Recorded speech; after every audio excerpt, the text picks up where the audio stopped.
Welcome back, everybody. Well, it's been a couple weeks since I've been with you, but we've got quite a bit done around here. But the old prison warden in there, she's on me. Apparently I'm not working fast enough, so she's threatening to fire me.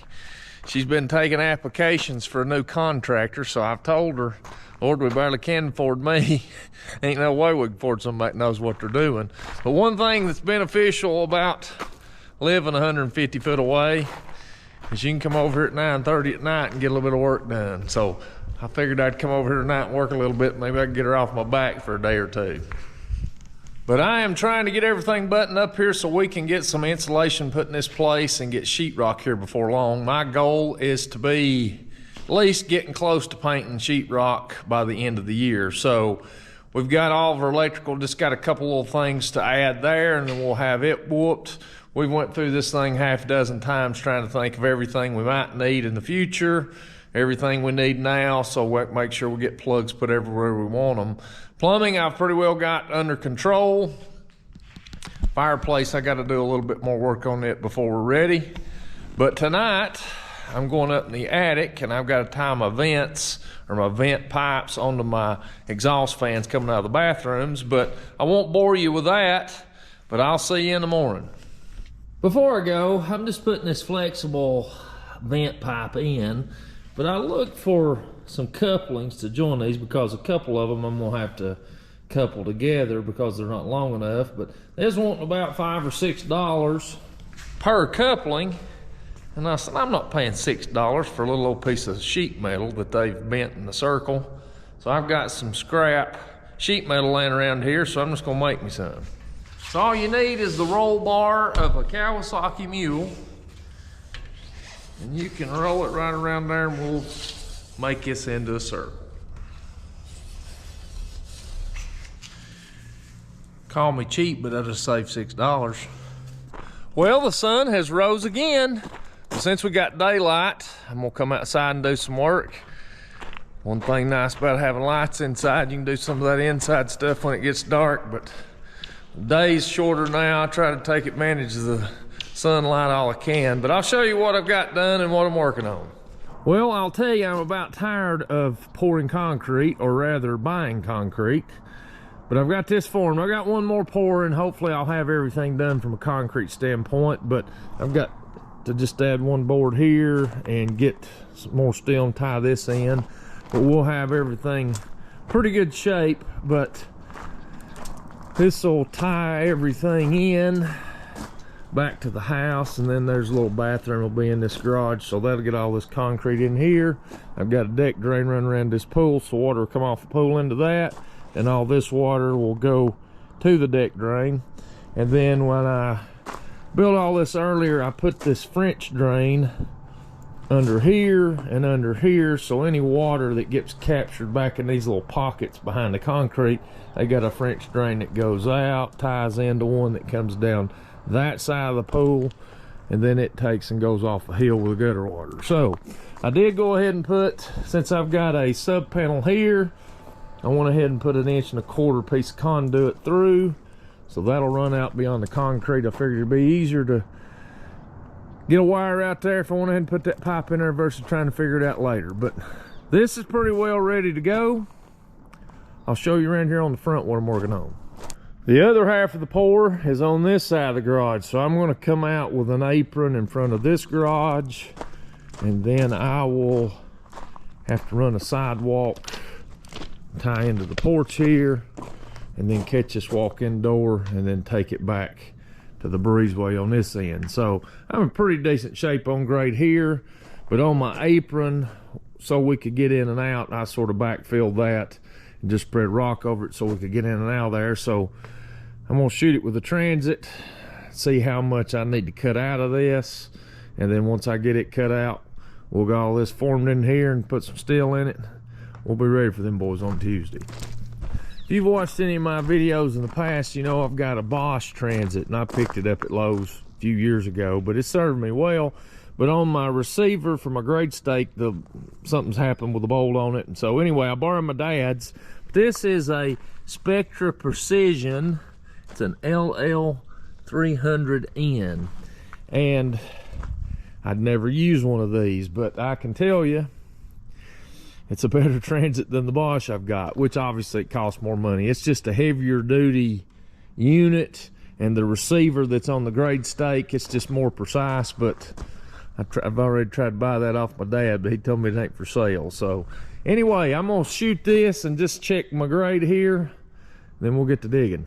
Now, here's one thing I like about this unit better, is it's just the receiver's a lot better. But in this case, it's got a little readout up here in the corner. Right now it's telling me it's a 1/2 inch low. I can bend it over and it'll come down and find its line. But it's just a little more precise, easier to use. You never know, I might have to ask Santa Claus for one of these. He'll probably tell me like he does every year, dream on. I really don't want to be doing this with it wet and kind of muddy, but I need to get this done before Tuesday, so I'm gonna try to rake some of my gravel back off of this dirt, save them, that way maybe I've got a few to sprinkle back over it when we get it dug out. But let's rake these back and then cut it out.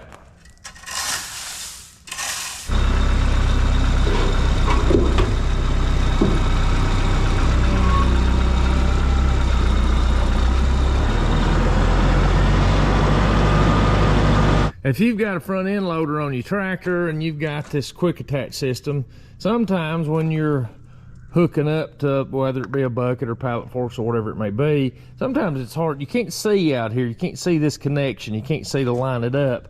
One thing I did though is I put a reference mark on my bucket, and then I've got a reference mark on my quick attach. So I basically picked me a spot from the cab that I could see. So all I've got to do is I've got to line these 2 points up, and it brings me right where I need to be. But then this mark, I have the same mark on my pallet fork. So any piece of equipment that I want to hook up to, basically look at that line on the loader, line it up right with that implement, and it makes hooking this stuff up a little bit easier. I will tell you, I dread doing this because I know I'm going to make a mess. My plan was to just cut straight into the building, but I'm afraid I'm going to get in there and get dirt piled up against the building. I may take this yard box, tilt my pitch, and cut me a path against the building, try to remove some of that against the building, then come back and scoop it out. Yeah, I think that's what I'll do.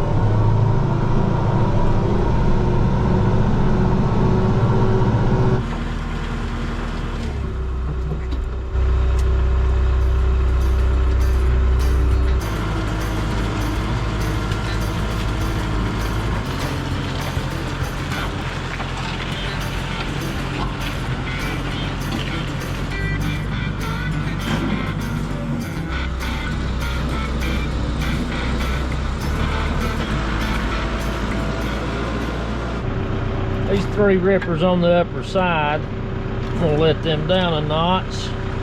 Try to get that cut out in there next to the building a little better.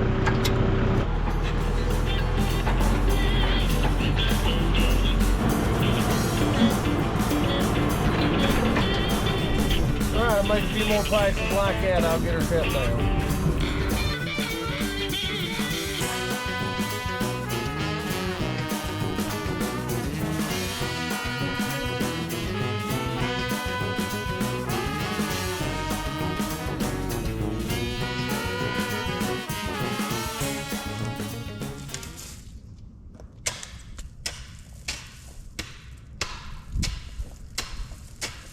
Well, I got all that dirt shoveled out away from the house and got it through out here to where I can get that yard box and drag it out of here. But I will tell you, I've had a glorious time doing it. It's about like shoveling peanut butter with rocks mixed in it. But if you're wondering, boy, this boy, he's real bright. Why'd you put the dirt in there if he's gonna be taking it back out? I had originally not planned on putting a concrete apron out here in front of the garage. I was just gonna gravel up to it and be done with it. So when I backfilled it, I had some softball size, basketball size stone that I actually laid down in against the concrete and backfilled on top of it. I thought it'd make it good and solid. It's not too good of an idea when you got to dig them back out. But hey, I'm gonna pour an apron. I think it'll be better in the long run. So I'm gonna take the yard box, drag this out, we'll check grade. We're about to have it. Got the lumberjacks here, stacking the lumber up. Get to. No. Drop your end, Ray.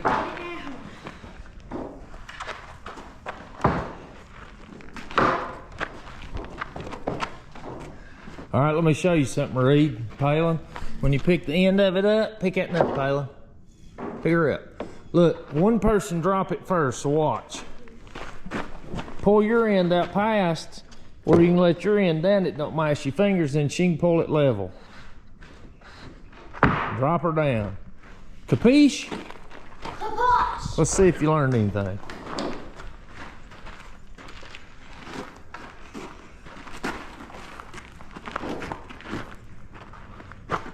Line it up. Give him a little slack.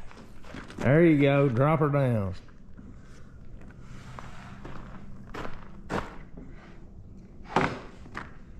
Y'all be done in no time.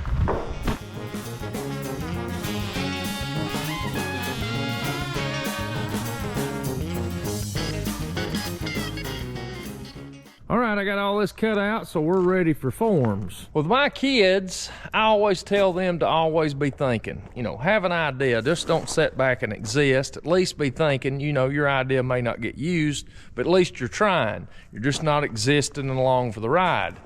Sometimes I wished I'd quit coming up with ideas. My bright idea that I just remembered was when I formed up for this slab and poured it, I put a piece of pipe with a long sweep 90 that goes out of the foundation, and so I've dug down and found it. But what my intention was is over here on this building, I'm going to turn that into a shop when we move out of it, but on the exterior I've got electrical run out there for an air compressor. So I thought in this garage it'd be nice to have an air line stubbed up right here in the corner, and then if you ever needed air, obviously I'd only need one compressor and it'll be outside of that one so you don't hear it inside. And then, you know, if you need to pump a bicycle tire up, you'd have a place here to hook up. So instead of forming this, I gotta go get the excavator, dig me a little trench out here and get it past my concrete and stick me a piece of pipe on it so I'll be able to tie into that. All these bright ideas take a lot of extra time.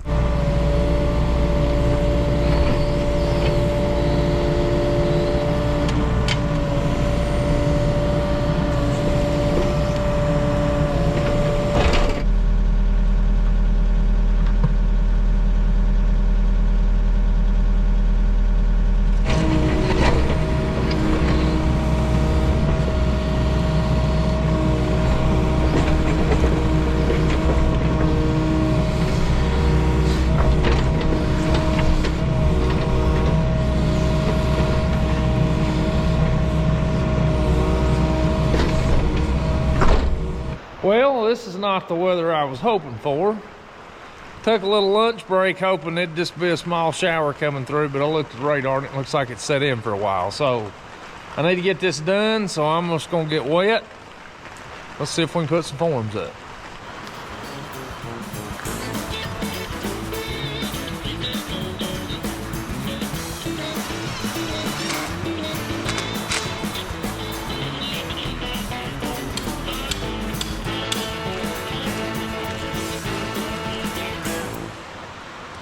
Well, the conditions seem to be getting a little worse. It's raining harder and harder, and I'm gonna call it a day on the outside projects. I don't like work on Sunday, but tomorrow after church, I'll probably come back out here and get back on it, and we'll get it formed up. Shouldn't take terribly long, but I'm gonna get everything soaked and wet, and we'll wait till another day. So anyway, I'll see you on another day. Well, I was sitting there the other night and I was figuring up how much lumber I was gonna need to get in order to build these forms for this concrete. And I walked out the truck one morning, I seen this big pile of lumber laying here behind me. If you've not been here before, my trusses came in wrong the first time around, so they had to send me another set. I've been on social media about trying to give these things away, and they're still laying here. So why go buy lumber? I got a whole pile sitting here. Everything you see out here, that's probably that's one truss probably. And I've still got, I'd cut into another one, but there's some lumber left from it. But I got a big long run I got to run here, but look at this tube of 6. 42 foot long.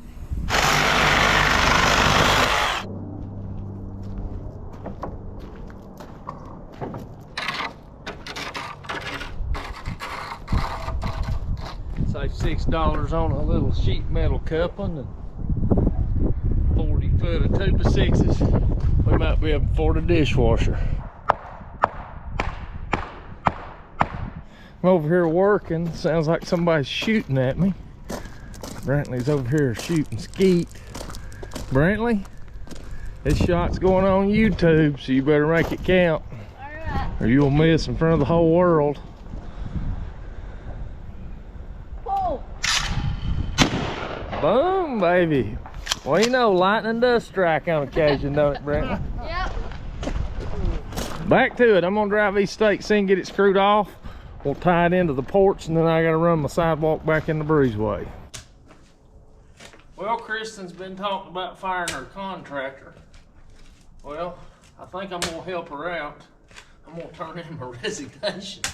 I just thought I was ready to form this, to come out of this breezeway and tie it into my apron out there, but turns out when I pulled all my string lines, I was only gonna have about 3 inches of concrete in here. So when I backfilled this, I just done it by eye, but I backfilled it with the tractor in the yard box and drug it down, in which I had fall coming out of here, and I was consistent. But I thought I was 1.5 inches low, and I could throw a few gravel on it, bring it up to 4 inches, pour it and come out of here, but I was about 1.5 inches higher than what I thought it was. So I was pretty consistent, 3 inches all the way out. So Travis is having to go in here and take 1.5 inches, 2 inches out before he can form it.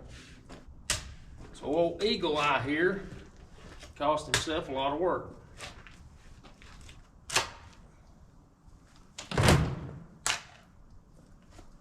And I'll tell you, this stuff shovels like a dream.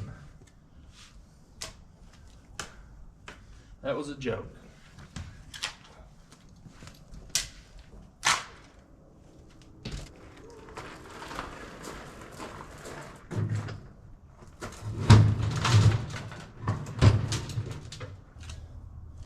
You know, if I didn't have a Transit, I could see making this mistake, but I have one.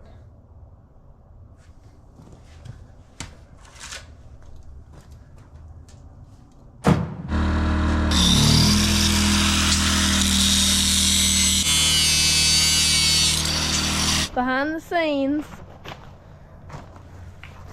Well, Brantley, this concrete work is for the birds. Seems like I always am at the last moment finishing, and I have to work into the wee hours of the night. I don't know why that is. The rain didn't help any. 2.5 inches of rain, and then today I come out here to finish it. Was it the moon phases also? Yeah, the sulfuric acid levels must be off. But anyway, hey, we will persevere. If you're gonna be putting any rebar down, invest in any one of these little twisters. I don't know what they call these things. They're a lot faster than taking a pair of pliers and trying to twist a piece of wire down. They work good. Well, today hadn't exactly went as I planned. They weren't calling for any rain, but we got 2 pretty good little rain showers today, so it made for a fun day. The concrete's coming in the morning at 8 a.m. So hopefully we get all this stuff tied down, we'll be ready for them. Well, with the weather yesterday, I didn't do much filming, but I got all my forms in, got all my steel in, got everything tied together. I really upped my steel here because I've got my utility ditch that goes for my power. It comes through here. If you'll notice right here, that ditch went down. So it sunk on me about 12 inches in here, so I had to fill that back up a rock. But I really threw the steel in here, that way if anything settles, I'll have plenty in here holding me. But the race has been on, so we got it all done. Concrete guys are here. Truck will be here in about 15 minutes. We'll try to get some mud on the ground. Here's that same utility ditch with the truck just parked on it. 2.5 inches of rain and she's went to the axle, so that'll be fun to get out. Well, that's gonna wrap this one up. Next video, I'll show you pouring it on the ground. But hey, if you watch this one, I appreciate it, and we'll see you later.